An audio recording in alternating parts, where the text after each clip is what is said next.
Hello everyone, welcome to IFS. तो IFS इस YouTube channel पर आप सभी का स्वागत है। और आज हम बात करने वाले हैं सिलेबस में होने वाले बदलाव के बारे में। ठीक है, तो स्वेट पीजी यानी कि common university entrance test for post graduation की जो एग्ज़ाम होती है, जो कि एक एमएससी एंट्रेंस एग्ज़ाम है, इस एग्ज़ाम में अब बड़ा एनटीए कंडक्ट करवाता है एग्ज़ाम, नेशनल टेस्टिंग एजेंसी। तो क्या बड़े बदलाव हुए हैं, क्या इससे सिलेबस में क्या चेंजेस आ सकते हैं, क्योंकि कई सारे बच्चों की क्वेरी आ रही है और कमेंट आ रहे थे कि सर सिलेबस में क्या बड़े बदलाव हो सकते हैं, वो ज़रा बता दीजिए। तो मैं हूँ मोहित पाटीदार और आज हम डिस्कस करने वाले हैं क्या कुछ बड़े चेंजेस आने वाले हैं सिलेबस के अंदर। ठीक है, तो चलिए स्टार्ट करते हैं विदाउट एनी डिले। तो सबसे पहले मैं आपको बता दूं कि क्या बड़े चेंजेस हो, ठीक है, क्या बड़े चेंजेस हुए हैं। ठीक है, क्योंकि एनटीए की तरफ से कुछ दिन पहले एक नोटिफिकेशन जारी हुआ जिसमें स्वेट यूजी और स्वेट पीजी के बारे में कुछ बातें लिखी हुई थी। अब स्वेट पीजी जो कि हमारे काम की चीज स्वेट पीजी है, उसके बारे में क्या बड़े बदलाव आए हैं वो मैं आपके सामने लेकर आता हूं। यहां पर क्या बड़े बदलाव वो ये हैं कि पेपर को पहले 105 मिनट हुआ करता था, अब 90 मिनट का पेपर कर दिया गया है। ये एक सबसे बड़ा बदलाव आया है। 105 मिनट का पेपर अब आपको 90 मिनट में करना होगा, यानी कि 1.5 घंटे में करना होगा। ध्यान रखिए, बस ये एक बड़ा बदलाव आया है स्वेट पीजी। ठीक है, स्वेट पीजी की जो एग्जाम होती है उसमें। उसके अलावा दूसरा बड़ा बदलाव आपको ये देखने को मिल रहा है कि ये लाइन जो लिखी हुई है, इसके लिए आप ज़्यादा कंफ्यूज हो इस लाइन से। उसमें लिखा हुआ था the general paper is to be redesign to cater to skill based and certain profession based on UG knowledge so that university can use it for programs in those areas. ठीक है, तो यहां पर इसे बोला गया। तो वैसे तो जनरली ये माना जा रहा है कि ये जो जनरल पेपर के लिए ये बात कही गई है। ठीक है, जनरल पेपर जो होता है अलग से स्वेट पीजी में वन ऑफ द पेपर है, जैसे कि sweat PG microbiology, biochemistry, plant biotechnology, life science, ये अपने अपने पेपर है। तो ये सीओक्यू करके जो पेपर कोड आते हैं ये उसके लिए कहा गया है।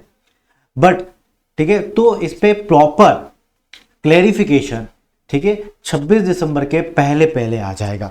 इस पॉइंट पर प्रॉपर क्लेरिफिकेशन 26 दिसंबर की, ठीक है, 2024 के पहले पहले आ जाएगा। इस पॉइंट पर क्लेरिफिकेशन वो किसकी बात करना चाह रहे हैं। पर ध्यान रखो, ये पेपर, ये जो पॉइंट है, इससे हमारे सिलेबस पर क्या असर पड़ेगा थोड़ा बहुत भी, जी नहीं, हमारे सिलेबस में कोई डिफरेंस नजर नहीं आएगा। ठीक है, क्योंकि हमारा जो सिलेबस है वो सब्जेक्टिव बेस्ड है और सब्जेक्टिव बेस्ड पर हमेशा क्वेश्चन पूछे जाते हैं। हाँ, जनरल के ऊपर आपको डाउट लगता है, आप नहीं मानते हैं कि सर वो जनरल पेपर भी इंक्लूड कर देंगे, वैसे तो ना कि बहुत कम चांसेस हैं, बहुत ही कम चांसेस है, और होंगे भी तो बस वो आपको जो नॉलेज आता है उसी के बेसिस पे, क्योंकि उन्हें आपको चेक करना है। ठीक है, बट फिर भी थोड़े बहुत आपको लगता है तो सिलेबस से तो क्वेश्चन आना बिल्कुल सही बात है। तो सिलेबस में कोई बड़ा बदलाव है क्या, जी नहीं। सिलेबस जो आपका एनटीए की तरफ से 2024 में जारी हुआ सिलेबस था वही हमारा सिलेबस रहेगा, ध्यान रखिएगा। ठीक है, क्वेश्चन में 2-5 क्वेश्चन या 10 क्वेश्चन आपको जनरल पेपर के देखने को यदि मिले, वो हमें क्लैरिफिकेशन, मैं अभी कुछ नहीं कहूंगा, क्लैरिफिकेशन आने के बाद मैं आपको कहूंगा ये बात।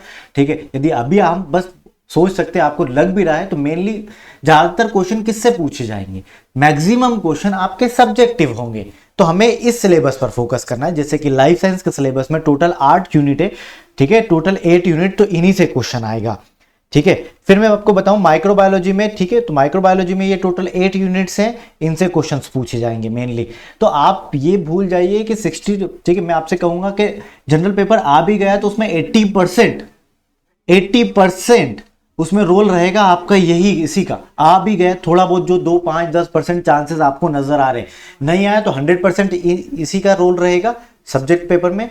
ठीक है, आपके स्वेट पीजी के पेपर में यदि मान लीजिए आप होप रख रहे कि सर हम फिर भी होप रखते थे आया तो, ठीक है, आया तो वाली कंडीशन, तो तब भी 10-20% जनरल पेपर का रोल रहेगा, मेनली तो इसी का रहेगा 80%। तो ठीक है, समझ में आ रहा है, मतलब क्लियर है सभी को, तो उसके अकॉर्डिंगली आपको ध्यान रखना है। ओके, चलिए, ये जूलॉजी के अंदर टोटल 14 यूनिट्स हैं, तो ये 14 यूनिट्स रही जूलॉजी की, जहां से क्वेश्चन पेपर पूछा जाएगा। ठीक है, वही बॉटनी की टोटल 14 यूनिट्स हैं, तो ये टोटल 14 यूनिट्स हैं बॉटनी के अंदर, जहां से क्वेश्चन पूछा जाएगा। ठीक है, और ये बायोकेमिस्ट्री की यूनिट्स हैं, आपको जहां से क्वेश्चन पूछा जाएगा बायोकेमिस्ट्री में।